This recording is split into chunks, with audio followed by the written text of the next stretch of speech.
Berjumpa kembali dengan saya Sam, teolog Pertusan Karismatik di Morning Star Ministry channel ini. Karena kasih karunia dan damai sejahtera adalah Bapa dan Tuhan kita Yesus Kristus secara persekutuan Roh Kudus menyertai kita sekalian.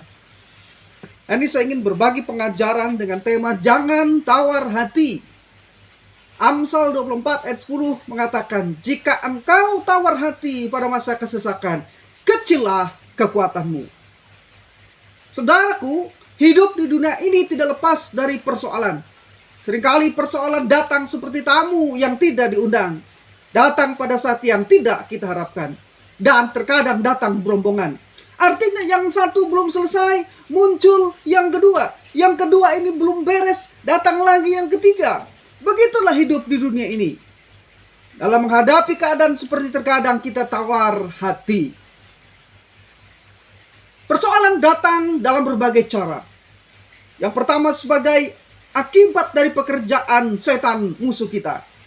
Yang kedua kadang sebagai akibat dari kesalahan orang lain. Sehingga ada ungkapan orang makan nangkanya saya dapat getahnya. Yang ketiga kadang sebagai akibat dari suatu kelalaian, kecerobohan atau kelemahan diri kita sendiri. Dan yang keempat kadang sebagai proses atau ujian dari Allah. Kata ujian atau pencobaan ini kita temukan dalam perjanjian baru sekitar 200 kali. Dalam menghadapi berbagai persoalan terkadang kita bisa tawar hati. Kata lain untuk tawar hati ini adalah patah semangat, pesimis, putus asa yang mengakibatkan kita kecewa. Sebagai contoh, Anda baru saja memimpikan pernikahan dengan teman dekat orang yang sangat Anda kasihi. Yang tiba-tiba saja memutuskan hubungan dengan Anda tanpa alasan yang jelas. Atau Anda melamar pekerjaan dan yakin akan mendapatkannya. Ternyata pada saat pengumuman nama Anda tidak tercantum. Contoh lainnya yang benar-benar terjadi, yang pernah saya lihat, alami. Seorang anak perempuan, seorang pendeta, yang ditinggalkan tunangannya menikah dengan wanita lain. Atau seorang ayah yang anaknya meninggal persis di malam sebelum ia diwisuda besok harinya. Itu adalah pengalaman-pengalaman yang saya lihat amati di sekitar saya. Bagaimana tidak tawar hati? Bagaimana tidak pesimis? Bagaimana tidak kecewa dan putus asa jika keadaannya demikian? Dan ini memang manusiawi. Saudaraku, kita tak pernah tahu keadaan di depan kita. Tetapi kita dapat mempercayakan kehidupan kita kepada Tuhan, sumber segala kehidupan itu. Allah pencipta kita, pencipta langit, bumi, dan segala isinya. Allah yang maha kuasa, Allah yang berdaulat, Allah yang tidak terbatas kuasanya. Jadi walaupun persoalan kita alami berat dan datang bertubi-tubi, bila kita menghadapi dengan iman dan pengharapan dalam Tuhan, semua persoalan tersebut akan terasa ringan dan kita akan dapat menghadapinya, bahkan mengatasinya.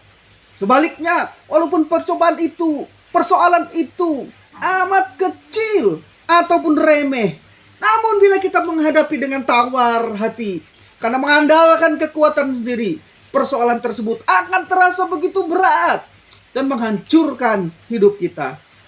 Kemenangan atas persoalan dimulai dari hati kita, hati yang beriman dan percaya kepada Allah. Apabila kita dapat mengalahkan persoalan di dalam hati kita dan memenangkan hati kita dengan iman, persoalan itu akan segera terselesaikan. Karena itu yang penting bukan besar kecil persoalan. Sekali lagi, yang terpenting bukan besar kecil persoalan atau sedikit banyak permasalahan kita hadapi, melainkan bagaimana sikap hati kita dalam menghadapi semua itu dan kepercayaan kita kepada Allah.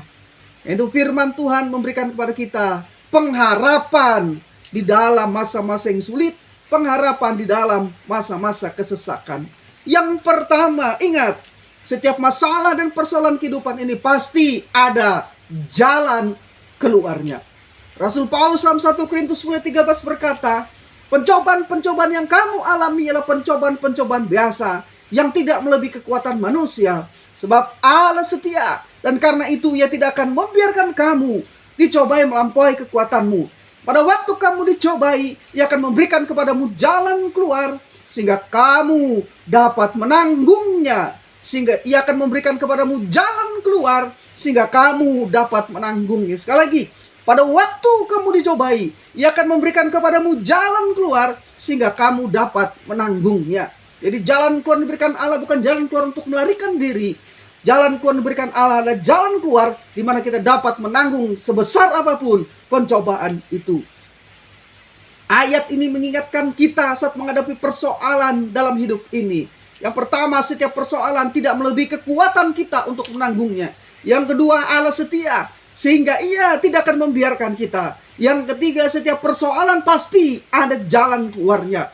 Karena itu yang penting bukanlah besar kecilnya persoalan atau sedikit banyaknya masalah yang kita hadapi, melainkan bagaimana sikap hati kita dalam menghadapi semua itu dengan iman kepada Allah yang hidup, Allah yang benar, Allah yang berkuasa, Allah yang maha kuasa dan berdaulat.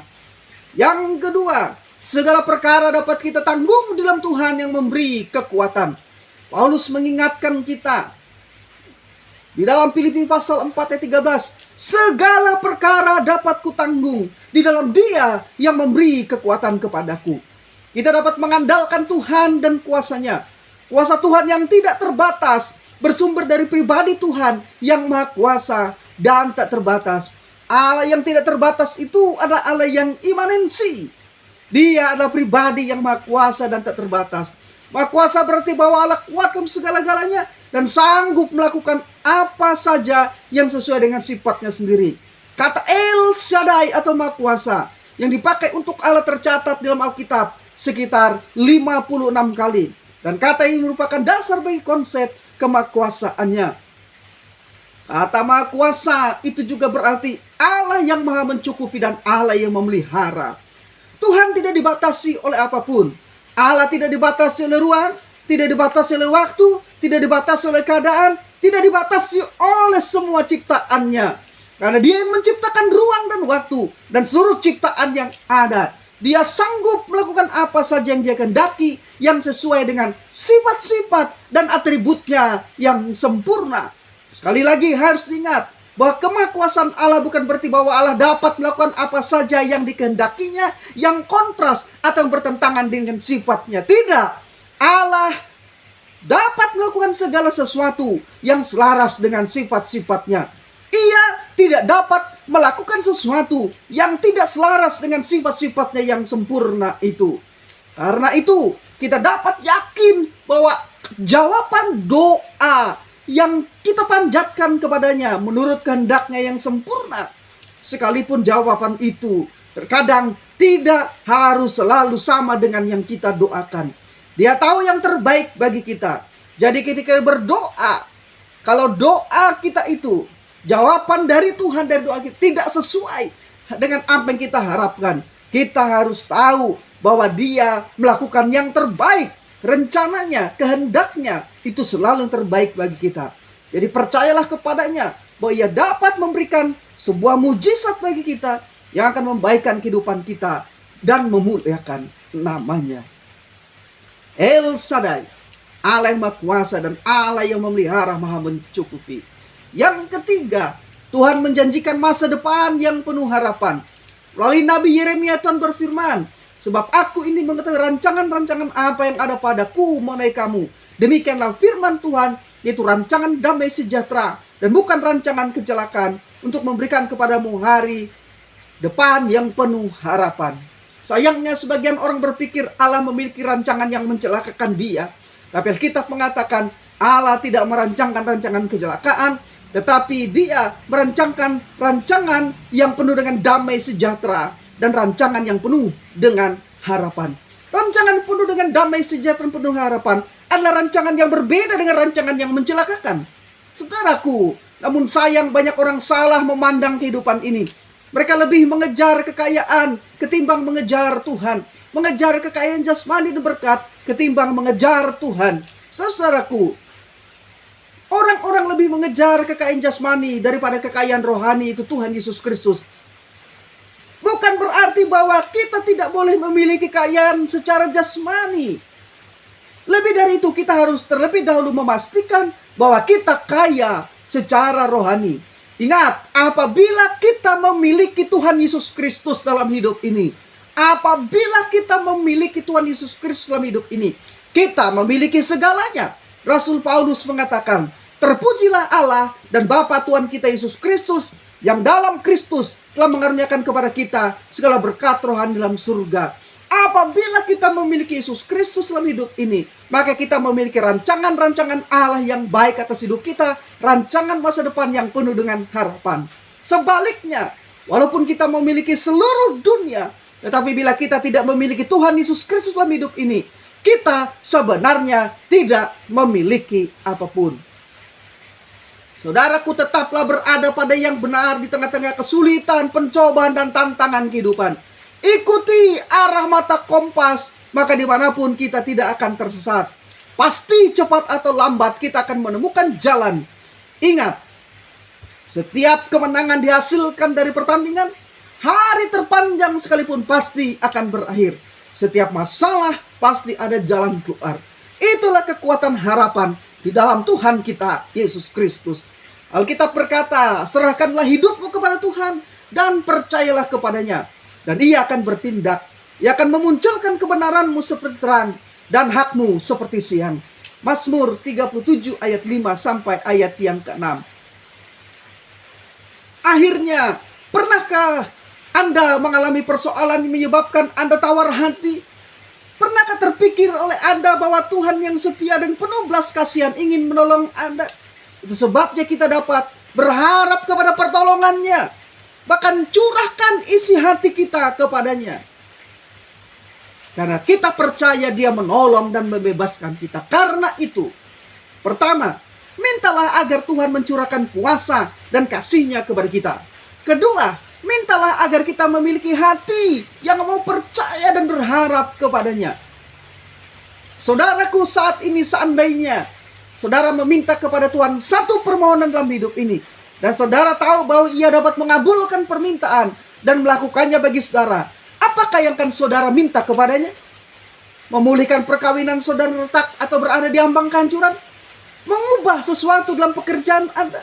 Membawa kembali anak-anak saudara untuk berpengaruh oleh pergaulan bebas atau obat-obatan terlarang? Ataukah meminta Tuhan menyembuhkan tubuh saudara yang sakit? Memulihkan keadaan ekonomi saudara? Membenahi keuangan saudara? Mengantar seorang kekasih kepada Kristus? Apapun permintaan saudara kepada Tuhan, yakinlah bahwa Ia campur tangan dalam situasi saudara, dan kuasanya tidak terbatas untuk menolong kita. Dia Maha Kuasa. Pada kesempatan ini saya mengingatkan kita untuk pastikan bahwa saudara benar-benar percaya kepada Tuhan Yesus Kristus, Tuhan dan Juru Selamat yang menjamin saudara hidup ini dan di dalam kekekalan nanti. Yang berikutnya, cari gereja yang baik yang mengajarkan Alkitab dengan benar dan mempercayai doktrin-doktrin yang historis. Yang berikutnya, luangkan waktu setiap hari untuk berdoa pada Tuhan dan membaca Alkitab.